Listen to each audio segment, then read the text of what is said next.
Bonjour les amis, au sortir d'un grand week-end de NBA qui a vu les Lakers se qualifier en finale de conférence et de l'autre côté les Celtics se qualifier face aux Raptors en finale de conférence. Nous sommes là tous les trois avec Nicolas Batum à ma droite. Comment tu vas, Nico? Très bien, et toi? Bah, super, écoute, un beau week-end de basket avec une belle victoire hier soir.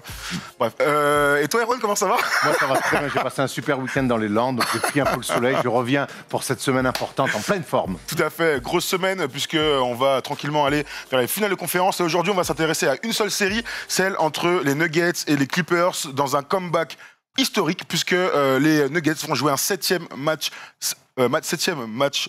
match 7 consécutif. C'est mieux dans l'ordre. Ouais. C'est mieux dans l'ordre. C'est pas simple, je te l'accorde. Ouais, il faut que je la mette dans l'ordre dans ma tête. On va revenir sur le match d'hier soir qui avait lieu à 19h. Vraiment un comeback fantastique de Denver. Et la première impression, je veux d'abord vos premières impressions après cette qualification presque pour les Nuggets, j'ai envie de te dire ça, vu le momentum. Cette bulle, en fait, est imprévisible, en fait. Tu peux plus rien prévoir, tu peux plus rien prédire, tout change tous les jours. Et ils étaient 2 fois à moins 20 quand même. Moins 16 et moins 19. 16. Moi, le match 5, j'ai regardé, je suis à moins 16. Dans le match 5, ils sont à moins 16, moins 13 dans le troisième quart. J'ai même pas regardé. Si c'est à la fin, je vois une notification, machin, et ils ont fait 2 fois de suite. C'est pas dire que je suis déçu des Clippers, mais je suis assez impressionné des Nuggets quand même. On va quand même dire qu'on est un peu déçu des Clippers dans quelques minutes. Erwan, premières impressions après ce match aussi? Moi, mes premières impressions, il y en a 2 en fait, c'est bravo les Nuggets, pas bravo les Clippers. C'est exactement la sensation que j'ai eue à la fin de ce match-là, parce que faut rien enlever aux Nuggets qui, depuis quand même 2 ans, sont en train de se créer quand même un vrai vécu de play-off. Je trouve que, et ce qui est important, je trouve, de voir des équipes comme la saison dernière, comme les Nuggets, qui ont fait plutôt une belle saison régulière, une belle campagne de playoffs. Ça s'arrête au match 7 face aux Blazers. Cette année, je trouve qu'ils ont progressé dans le jeu un petit peu, mais ils défendent plus fort et surtout, ils ont ce truc de playoff qui est ni en attaque ni en défense, c'est la dureté. Et si on baisse pas la tête, ce qu'on voit un petit peu parmi les jeunes équipes, mener 3-1 face au Jazz déjà, avec 2 prestations honteuses, on se dit c'est fini. Ils reviennent très fort et gagnent un match 7 en bonhomme avec le panier de Jokic. Et là, pareil, ils sont menés 3-1 et ils baissent pas la tête. Je trouve que le coaching de Mike Malone, je sais pas, il dégage un truc archi positif. Et puis coach de l'année, ça fait 2 ans que je le dis, les gars. Ça fait 2 ans que je le dis, ce mec-là, il est sous-estimé, ce coach. Autour de Jokic et Murray, je vois des vrais soldats. Gary Harris fait un bien fou, les Torrey Craig se battent. C'est une vraie équipe de playoff dure et pour les sortir, il faut s'employer. Et les Clippers, pour l'instant, font pas le nécessaire. Si tu fais pas le nécessaire, tu perds. Absolument. Bienvenue en NBA. Alors, en tableau, voilà ce que ça donne les Nuggets en playoff. C'est la première équipe de l'histoire à jouer 4 Game 7 consécutifs, donc 4 séries d'affilée. Les Spurs au premier tour l'année dernière. Portland, on s'en souvient, avec un CJ McCollum fabuleux. Utah, donc, encore une fois, une belle série. Et donc, le match de mardi soir, le Game 7 entre les Clippers et les Nuggets, ça va être complètement fou. C'est la première équipe depuis 1997 à faire 3 comebacks de 15 points face à l'élimination. Stat complètement folle, celle-ci. Incroyable. Et c'est la 5e. Elle est quand même significative. Elle est absolument. 5e équipe à remporter 5 matchs à l'élimination en une post-saison. Alors, déjà, j'aimerais savoir, les gars, comment est-ce que cette équipe arrive à se remettre d'écart aussi important dans les matchs et finalement à gagner, parce qu'on parle d'hier, ils sont à moins 19 et ils gagnent de 13. Donc il y a quand même 30 points d'écart entre les deux. C'est quand même une très très bonne question. Là, pour une fois, j'en sais rien. J'en sais rien. J'ai pas de réponse en plus, toi. Non, mais j'en sais rien parce que ils se connaissent après. C'est un socle qui se connaît. Ils sont ensemble depuis longtemps. Ils ont un vrai coach, ils ont un vrai staff. Là, moi, j'avais un doute sur eux, c'est que je me suis dit, ils n'ont pas l'avantage du terrain. Qu'ils ont vraiment, parce que jouer à Denver, c'est une horreur. C'est une horreur. Toi, tu joues en altitude. Si t'as pas habitué à ça, c'est quand même très très chaud. Ils l'ont pas. Donc moi j'ai cette inquiétude par rapport à ça pour eux. Mais ça montre que t'as l'éclosion de Murray, t'as la confirmation de Jokic, et t'as quand même, faut avouer que Michael Porter Jr. avec même vers sa gueule, mais c'est un drôle de zozo, notre ami. Mais bon, il est quand même, lui, c'est un futur grand. Les jeunes, mais elles sont déjà tombées. Hein. Hier, il met 13 points dans des tirs très importants dans le match. Très très fort, quoi. Il assume. C'est vrai, pareil, lui, ça va être l'année prochaine. Candidat MIP, mais bon, on est un peu loin de ça, mais bon, voilà, quoi. Et c'est une équipe qui est construite, qui est bien construite, qui est en place, qui est bien coachée, qui est tout, et même si c'était les Clippers, tu peux pas les prendre à la légère, ces mecs-là, quand même, parce qu'il y a des vrais joueurs, un vrai socle, une vraie équipe, comme je viens de dire, et puis, ouais, ils peuvent créer une surprise demain soir. Il y a beaucoup de choses à dire sur cette équipe de Denver, on va rester d'abord sur eux, mais on va commencer par Nikola Jokic, qui hier, donc, lâche un match à 34 points, 14 rebonds, 7 passes D, 4 sur 6 à 3 points. Il a un coup de chaud pour faire revenir son équipe. C'est lui qui met 2 gros tirs derrière. À un moment donné, tu te dis, mais ce mec-là, tu vois, quand on te dit sky is the limit, là, c'est vraiment ça pour lui. Il va démonter quel que soit son match-up, le mec en face. Il est grand. Je te dis ça parce que quelque part, il est compliqué à défendre parce qu'il fait tout. Il a les qualités d'un mec de vision d'un petit, entre guillemets, mais en même temps, il est grand, donc à le défendre, c'est compliqué. Et mine de rien, sur un petit... Hier, il fait un spin à Montrezl-Harrell à un moment donné, ligne de fond. C'est Jokic qui a fait ça, il était là à 200 à l'heure. Donc ça, plus son tir à un pied. Plus son tir à un pied maintenant où il fait un mix Nowitzki. Lui-même. Voilà, ou lui-même. Donc il est très adroit à 3 points sur la série. Donc en fait, ça devient un vrai casse-tête pour les Clippers. On parlera de leur défense tout à l'heure, j'imagine. Mais quand tu as un mec comme ça qui diffuse par la passe, par l'adresse extérieure, qui est aussi bon aussi en post-up, à mi-distance, ça fait 2 matchs quand même qui marchent sur l'eau. On le laisse, je trouve. On lui durcit pas assez la vie. Ça, c'est mon avis. Mais en tout cas si les Clippers continuent à le laisser vivre comme ça, Nikola Jokic est un des tout meilleurs joueurs au monde par l'influence. Et je crois que ces grands moments-là, il les aime aussi. Donc lui, j'ai l'impression que dos au mur, c'est là où il est le meilleur. Et ça se voit. Il est en train de se construire aussi une réputation. On ne l'imaginait pas aussi fort. Mais ces derniers temps, il est très haut dans les votes MVP en playoff. C'est le meilleur big man de la NBA. Ça y est, il y a Joel Embiid. Mais qui n'est plus là-dedans, du coup. C'est le seul big man qui fait gagner son équipe. Régulièrement. Au niveau. Je rappelle qu'ils sont top 2, top 3 de la conférence Ouest depuis 2 ans. Depuis 2-3 ans. Et puis, match 7, deuxième tour. Là, match 7, encore deuxième tour maintenant, mais en faisant des vrais stats. J'adore Embiid, j'adore Towns, j'adore Rudy, j'adore tous ces mecs-là. De ce truc-là. Ouais, non, c'est un 4. Et puis il le dit lui-même. Mais lui, oui, c'est le meilleur NBA. C'est le meilleur NBA parce que défensivement, certes, c'est pas un foudre. Pas une foule de guerre, ce mec-là. Parfois catastrophique. Non, j'irai pas jusque-là. Encore heureux. C'est vrai que c'est pas le plus grand. C'est pas le plus grand protecteur de cercle du monde. Et d'ailleurs, je pense même que des fois, il n'a pas forcément envie d'y aller. Il empêche que derrière, quand il est comme ça, quand il diffuse autant, c'est quand même un vrai casse-tête. C'est comme hier, il les ramène quasiment à lui tout seul. Ouais. Parce que tu as combien de big men dans la NBA maintenant où tu te dis, ce mec-là, pour sûr, peut nous sortir de la merde et peut avoir 100% confiance en lui. T'en as combien à part lui? Tu peux dire ça. Sur le papier, on peut Embiid dire Embiid était trop seul cette année contre Boston. Mais lui, il a prouvé. Et puis pas qu'un NBA quand même, parce qu'il fait comme le taf ailleurs. C'est la stat du tableau qu'on vient de voir. Est-ce que tu peux nous la remettre, s'il te plaît, Tom? C'est aussi là qu'on voit le caractère des mecs. C'est qu'effectivement, on attend toujours des joueurs qu'ils soient meilleurs en play-off qu'en saison régulière. C'est évident. Mais alors là, quand on parle de face à élimination, donc c'est-à-dire que si tu perds, eh bien c'est fini. On parle d'un joueur à 28 points, 10 rebonds, presque 6 passes, et les pourcentages, ils sont extraordinaires. Qu'est-ce que tu veux faire contre un mec comme ça? Tu montes sur lui, il va te driver pour aller faire un petit flotteur ou aller finir ou lâcher une passe. Si tu montes pas sur lui, il filoche plus de 55% à 3 points.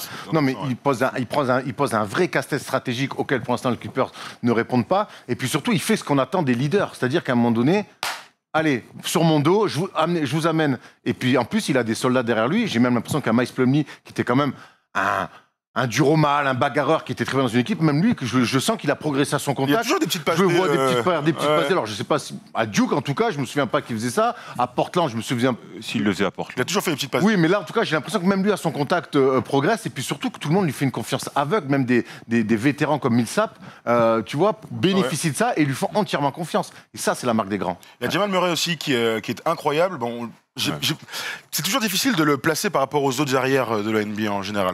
Le truc, c'est que Murray, c'est tout neuf. Jokic, voilà, c'est 2 fois All-Star, ça fait quand même 2-3 ans qu'il expose tout le monde avec ses triples-doubles, machin. Murray, c'est nouveau. Donc Murray, on va attendre vraiment la confirmation l'année prochaine. C'est trop tôt pour juger maintenant. Après, l'extraordinaire, quand même.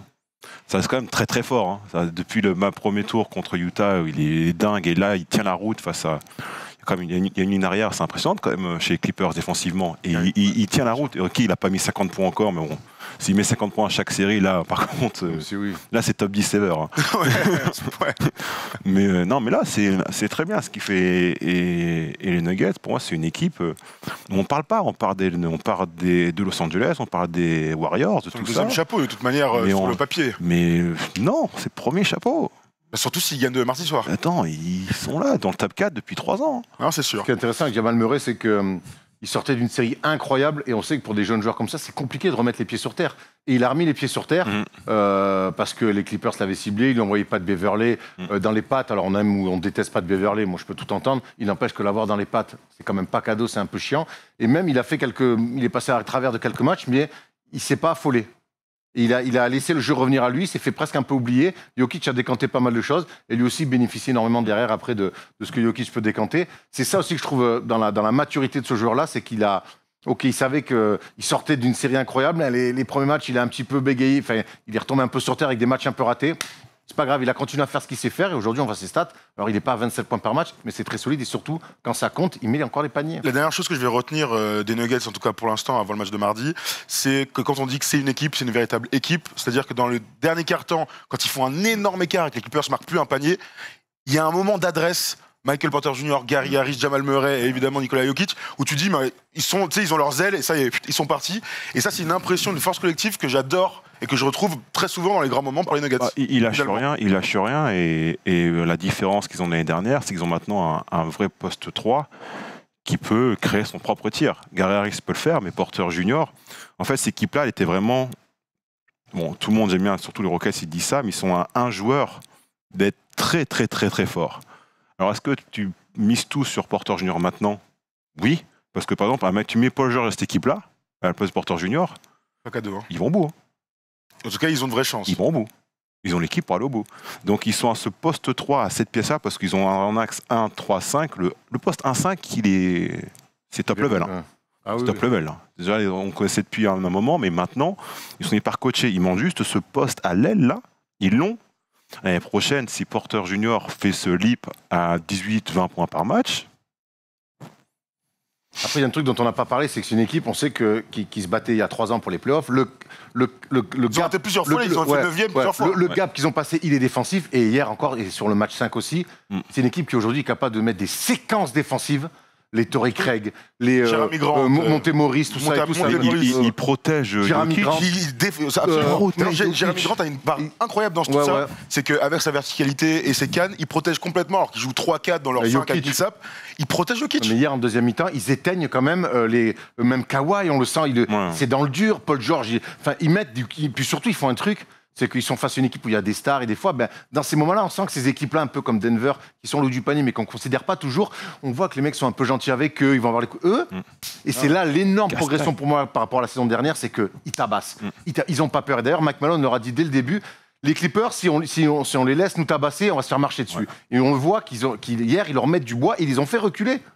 Troisième quart-temps, 30-16 pour les Nuggets. Dernier quart-temps, 34-19. Donc, parlons de ces fameux Clippers qui n'ont pas réussi à conclure cette série par 2 fois. Alors, ils ont mené 4 fois dans le match, 15 points ou plus parfois. Et finalement, là où on les attendait fort dans la tête, j'ai envie de te dire, sûrs de leur force aussi dans le basket, eh bien, ils ont complètement bégayé. Je vous ai posé la question, comment on peut expliquer comment les Nuggets ont inversé la tendance, comment on peut expliquer que quand tu as Kawhi dans ton équipe ou Paul George, tu puisses te faire remonter autant. T'as un peu en fait pointé les trucs, c'est quand Mike Malone est en train de rentrer dans le jeu de Doc Rivers en fait. Je vais faire ce que tu fais en mieux, parce qu'on m'y attend pas. Donc en fait, il a ce qu'on dit toujours que les Clippers, ils ont des chiens, Beverly, la meilleure défense de NBA, machin, oui. Sauf qu'en face, il a fait moi, ils sont encore plus fous. Voilà, parce qu'ils n'ont pas de pression, donc ils sont encore plus fous. Parce que Jeremy Grant, c'est costaud.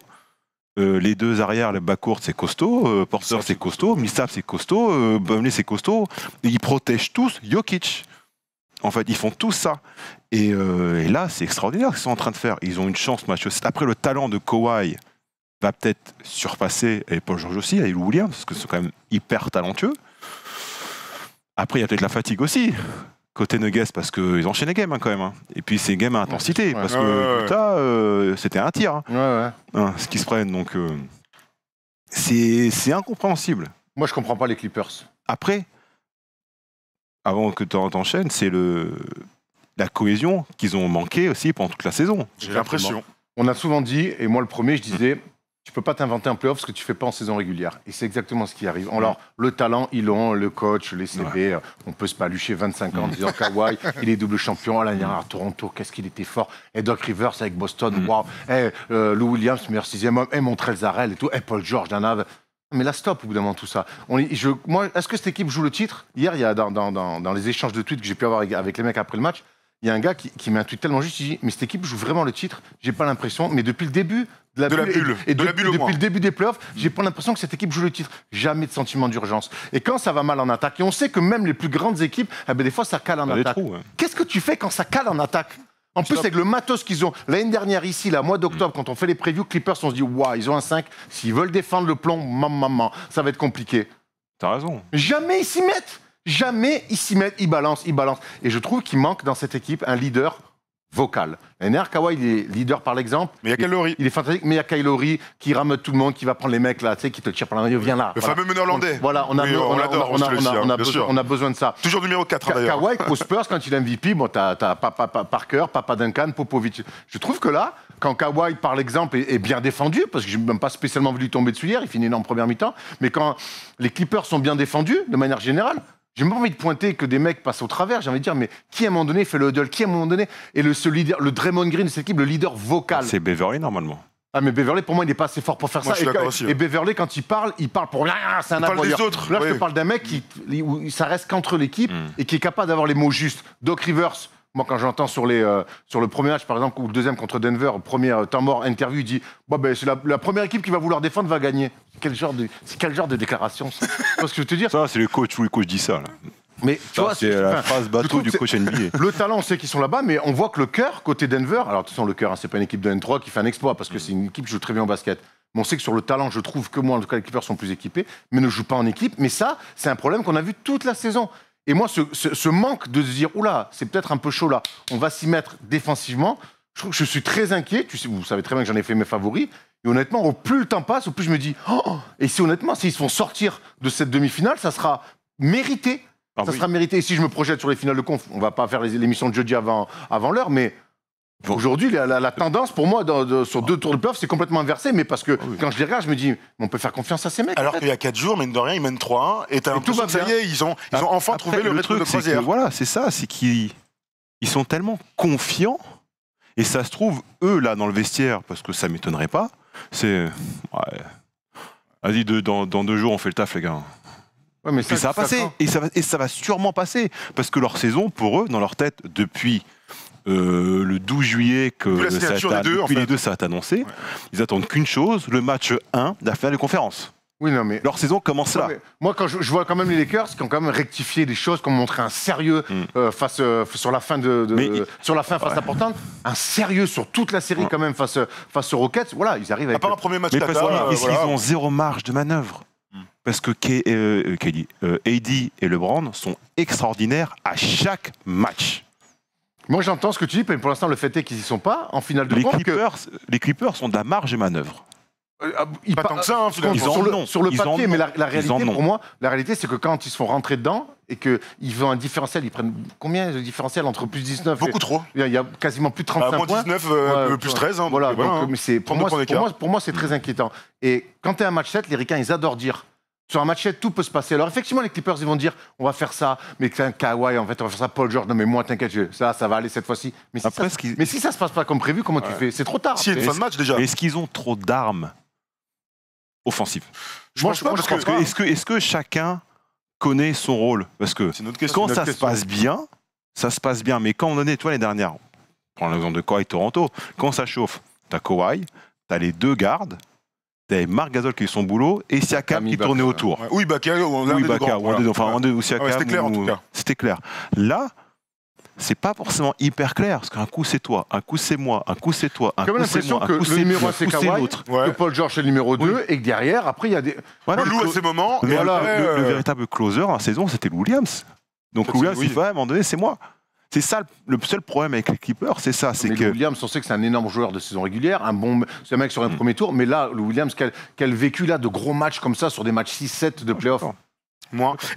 Et puis il y a un autre truc, c'est que quand tu regardes les stats pures du match d'hier, tu vois que Paul George est donc à 33 points, à 9 sur 21 au tir. Tu vois Kawhi qui est à 25 points, à 8 sur 18. Derrière, t'as 14 points pour Lou Williams, 11 points pour J. Michael Green, et après, il n'y a plus rien. Après, t'as Marcus Morris à 5, Montrezl Harrell à 5, et en fait, Alors, Montrezl Harrell est vraiment c'est est vraiment dans le c'est dur. difficile Il est de jamais manière de jouer des il matchs de playoff sans préparation. Il hein. n'est pas revenu dans la bulle comme il a fini la saison. oui. Landry ça Shamet, joue, ça joue, ça. Landry joue Shamet, je énormément. pense qu'il te faut rentrer à sa place. Ah, mais moi, je te l'ai déjà dit ça, j'ai toujours pas compris la cote qu'il avait lui. hein. Moi, je pense que c'est plus sécure. Honnêtement, Ah, mais bien sûr. il est dans une dureté terrible. Il a même essayé de relancer Reggie Jackson hier, ce qui prouve qu'à un moment donné, il est là à se dire bon, qu'est-ce que je fais? Donc, moi, je trouve que les signaux ne sont pas bons. Honnêtement, sur ce match 7, très dur à pronostiquer. J'ai presque envie de te dire que Denver mérite parce que tellement au moins sur des valeurs qui font qu'on aime le basket. Et moi, je trouve que et puis sur quoi se basent les Clippers pour dire non, mais ça va le faire, on est facile. Ils sont champions, cette équipe. N'oublions pas que les Clippers, c'est aussi, alors je dis ça moi en tant que fan des Knicks, et les mecs des Clippers vont me sauter à la gorge et ils auront raison, mais les Clippers, c'est une franchise de losers, historiquement. Le 3 avec Paul George. S'ils vont faire le conf, c'est le meilleur résultat de leur carrière. Les années 90, et c'est une équipe qui n'a jamais fait de finale de conf, donc je comprends pas. Ils sont à 0-7. Ouais. En match qualificatif pour la finale de conférence de leur histoire, ils sont à 0/7. C'est aussi peut-être, alors je pense pas qu'il y ait une pression, parce qu'il n'y a pas la presse à LA, il n'y a pas les fans autour d'eux, mais c'est peut-être aussi un truc, tu sais, le petit truc qui va te faire passer. Ce qui est terrible, c'est qu'ils ont Kawhi. Marche. Et l'édito, quand je dis, de toute façon, peut-être qu'ils se trompent pas de combat, mais quand t'as Kawhi, de toute façon, t'as l'impression que rien peut t'arriver. En fait, de moins en moins, on se dit, putain, même avec Kawhi, ils peuvent peut-être se faire cueillir. Ils peuvent, peut-être, mais la réalité, c'est qu'il y a un match mardi. Alors, qu'est-ce que vous espérez de ce match-là? Match de la Muerte, un match plutôt ouvert? Kawhi m'a assez prouvé qu'il pouvait. Possible, mais 45, on n'est pas surpris. Kawhi Joel Embiid me dit attention, Kawhi match 7 dernier ballon. Kawhi a assez prouvé quand même que. Tu vois, il y a des moments où tu peux pas parier contre un gars dans cette situation. Même avec tout ce qui se passe, ce match-là, je ne parierai jamais contre Kawhi. Pour l'instant. Après, la bulle, c'est tellement, comme je dis, c'est tellement imprévisible ce qui se passe depuis 2 mois. C'est tellement fou. Mais en général, pareil contre ce mec-là, dans ces situations-là, non. T'es d'accord? Il m'a rien prouvé pour que. Parce que est-ce que Kawhi, c'est le facteur. Parce que là, tout le monde est dos au mur maintenant. Ah bah là, il n'y a plus d'excuses. Tout le monde est dos au mur. Après, moi, tu m'enlèveras pas l'idée que la pression elle est sur les Clippers. Et oui, certes, Kawhi, c'est bien d'avoir dans un match, très bien. Maintenant, il va falloir qu'ils ajustent quelque chose. Et pour moi, le facteur X de ce match, enfin, facteur X, l'élément important côté Clippers, c'est de contrôler Jokic. Là, Jokic, ce qu'il fait sur les 2 matchs, c'est beaucoup trop. Même si c'est Kawhi qui doit y aller, j'en sais rien. On sait qu'il est très fort, mais à un moment donné, je trouve qu'on lui laisse un peu trop d'espace. On sait que Jokic, il n'aime pas quand même, quand on est dans ses jambes, ils ont des athlètes à lui envoyer, plusieurs, quitte à se relayer, parce que je ne pense pas qu'un mec puisse contrer Jokic. Mais je pense qu'il va falloir, on a vu Zubac quand même souffrir énormément quand il amène au large, donc il s'ajuste à chaque fois. Il va falloir mettre 1, 2 mecs, 3 mecs en mission. Mais en tout cas, Jokic, sur un match-up, ne peut pas influer et rayonner comme il l'a fait, sinon ils vont se mettre vraiment en danger. Et ils ont intérêt à se rassurer les Clippers, parce que partons du principe qu'ils gagnent, ils ont intérêt à faire un énorme match défensif sur Murray et Jokic, parce que l'axe Murray-Jokic, c'est pas le LeBron Davis. Parce que s'ils galèrent, et ils gagnent in extremis en se faisant taffer par les deux, LeBron et AD, ils vont faire... Mais jouer les Nuggets décomplexés, parce que se dit, de toute façon, nous on a emmené les Clippers au match 7, finalement, on sort avec les honneurs ou on gagne, on fait un exploit. Pas cadeau.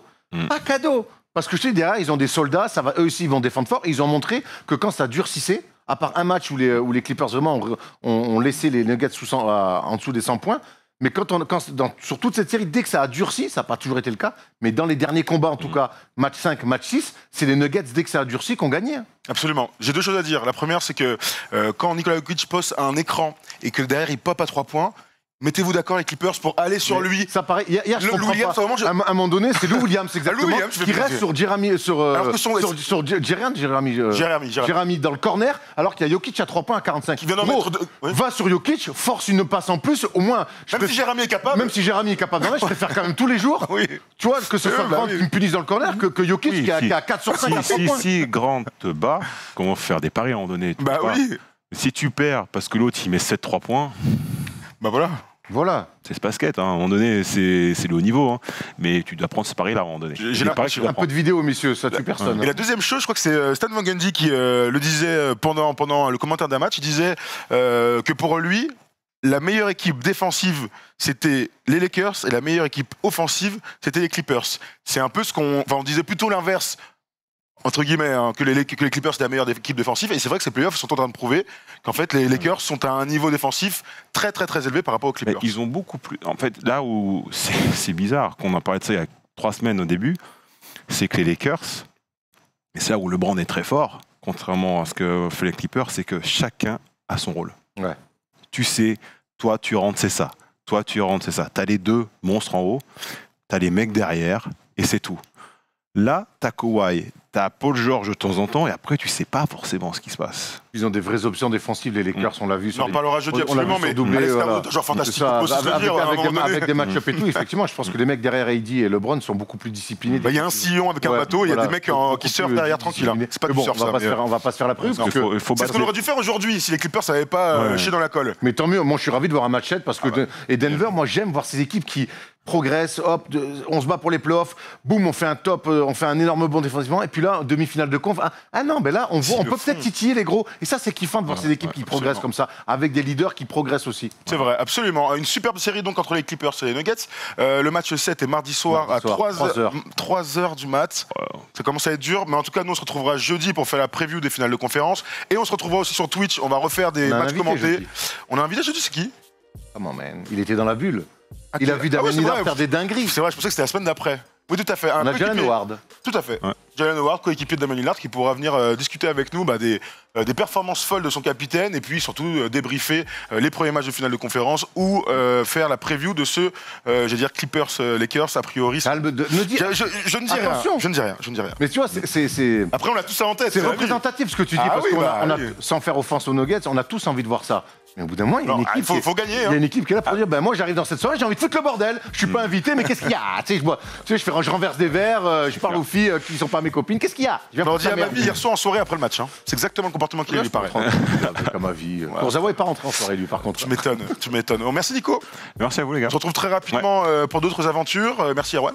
Merci Thomas. Merci à Tom et merci à Apollo. On se retrouve rapidement sur les ondes de First Team pour parler de NBA. Ouais, j'adore dire ça. Le RTBF.